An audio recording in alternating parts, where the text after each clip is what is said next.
Matthew Siegel, welcome to this special episode of Trends with Benefits. It's a quickie episode to talk about Bitcoin and some of the latest happenings there. For context, it is February 6th, 2026, and Bitcoin is trading approximately 50% below its peak from October 2025. Want to talk to Matthew about what's happening there.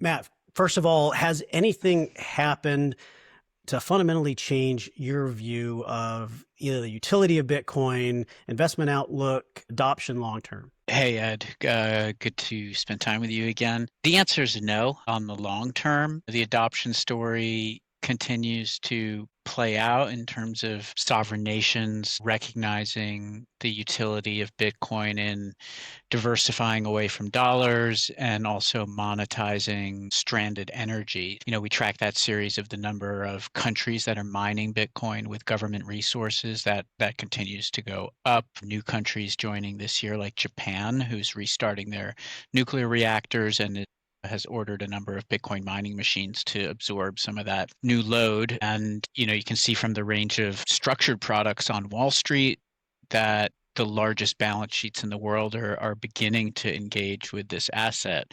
So long term, I think things are still okay, but there's definitely a number of changes to monitor in the market structure, as well as maybe the near-term story. I think down 50% is a good place where investors kind of rethink their risk and reward calculus. That's what we've tried to do, is reassess our position sizes. And so what do you think has been going on since October? Is it just historical patterns repeating since the halving? When was that? Last year, April? Or is there something else happening? People just reassessing their portfolios, liquidity aspects, and covering of that sense? Yeah, one important pattern for Bitcoin is the 4-year cycle. And I think that is still an important reference point for investor psychology. So based on that 4-year cycle, we would have seen a top in October of last year, October 2025. That's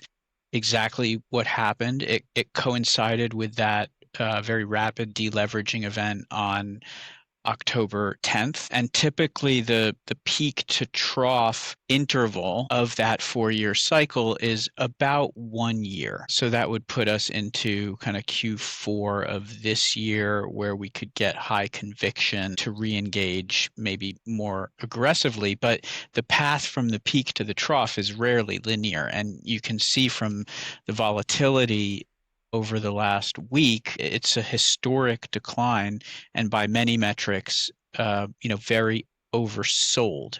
We've never been this far below the 200-day moving average, as an example. So I said at the end of last year that I thought 2026 would be a year of trading ranges. And so, from my perspective, for tactical longs to re-engage here, that makes sense, but I wouldn't be married to those purchases. The other thing that maybe has emerged as a bear thesis would be renewed debate around the potential threat of quantum computing and whether Bitcoin may eventually require what's known as a soft fork, so an upgrade in the code to address that post-quantum security concerns. There's been more investor interest in the topic, and there's a lot of discussion across the developer and community forums on this topic. And it's controversial because a number of the Bitcoin core developers continue to downplay the urgency of that risk. So that's creating a lot of debate. I think that's going to end up being a positive, that the urgency dial will be turned up a bit. And it's not as if the solutions are unknown. It's just around getting the community to coalesce around a consensus of which is the best and what are the trade-offs. So 4-year cycle, rethinking of these quantum concerns, although quantum stocks are falling alongside other risk assets. So how do you reconcile accelerating existential quantum threat with the market that appears to be selling off these names? That's something for investors to square for themselves. And then the inability of the Clarity Act in DC to pass. Hmm. The betting odds there have fallen quite a bit in terms of getting that bill passed this year. And interestingly, what sparked this sell-off at the end of last week was a story in the Wall Street Journal around the Trump family selling a stake of their crypto venture, World Liberty Finance, investors based in the United Arab Emirates. And I think that's an ironic development because it was the lack of transparency around that I think is troubling to some people. And ironically, that's exactly the type of issue that the Clarity Act is designed to address by introducing standardized disclosure and reporting requirements.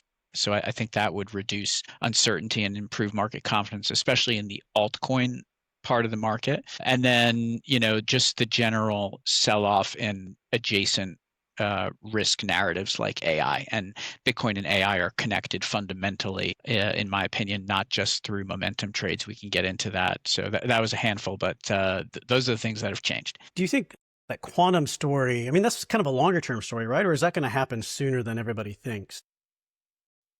It's a longer term story. The US government is out with a roadmap of, possibly a decade or more before quantum computing can scale to threaten the SHA 256 algorithm, which Bitcoin wallets use to generate addresses. But, Bitcoin moves very slowly, and it's going to take time for the community to coalesce around what's the best fork. I was thinking about it last night. I remember owning Google in equity portfolios in 2007. There was all this, they would occasionally talk about how, we need to change the algorithm to better monetize. And investors would get all freaked out like, they're going to change the algorithm. What's it going to mean? They're going to change the algorithm. And that's kind of what Bitcoin needs to do is ship an upgrade. So that always creates a bit of just more uncertainty. So do you think there was a fundamental reassessment then of Bitcoin by various market players that maybe expressed itself through, I don't know, spot selling, derivatives markets, things of that sort? There's definitely been deleveraging. The deleveraging started with that October 10th event, which I think was exacerbated by Binance's matching engine, to simplify.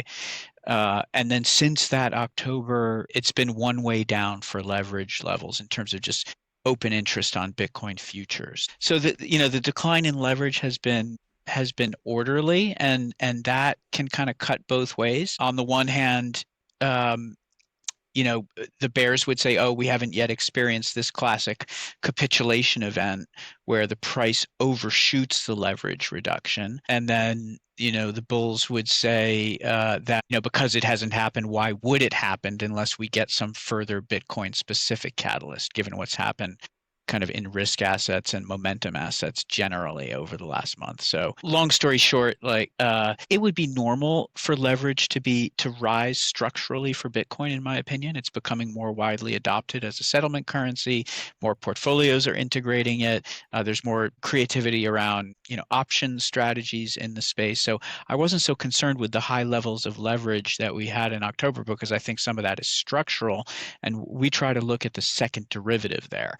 Are you seeing, funding rates that are getting more expensive at an accelerating rate? Those are topping indicators. Are you seeing funding rates that are going negative at a decelerating rate?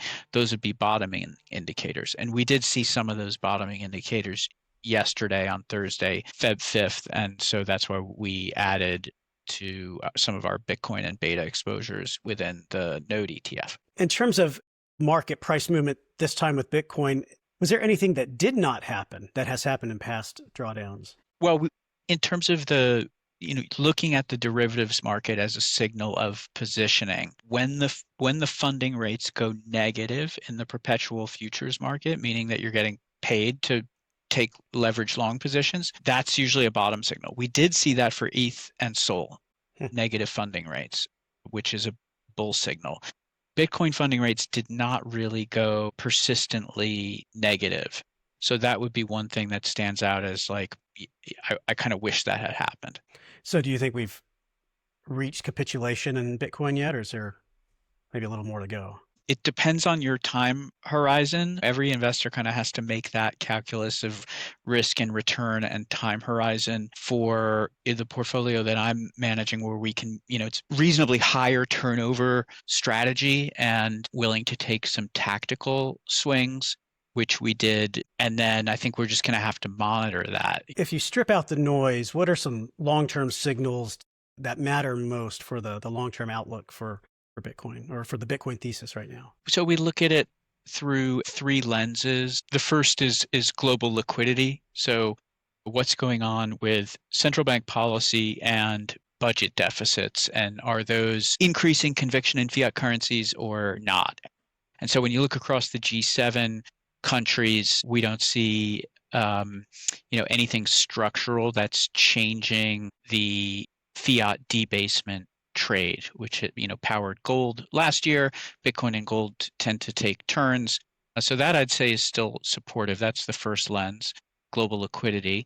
The second is the ecosystem leverage, which has come down quite a bit. There's not much in the way of animal spirits in Bitcoin speculation these days.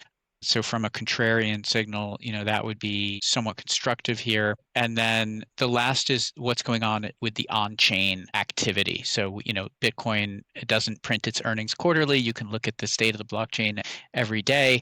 And, we look at things like transaction fees, new addresses, the 4-year cycle. And so from that perspective, it's maybe more bearish. Not much in the way of like new accounts being opened. The 4-year cycle is negative. And that's what kind of puts me in that trading range camp for 2026. Great. Matthew Siegel, thank you very much for your perspective and insights. Thanks, Ed. And thank you for tuning in to this episode of Trends with Benefits.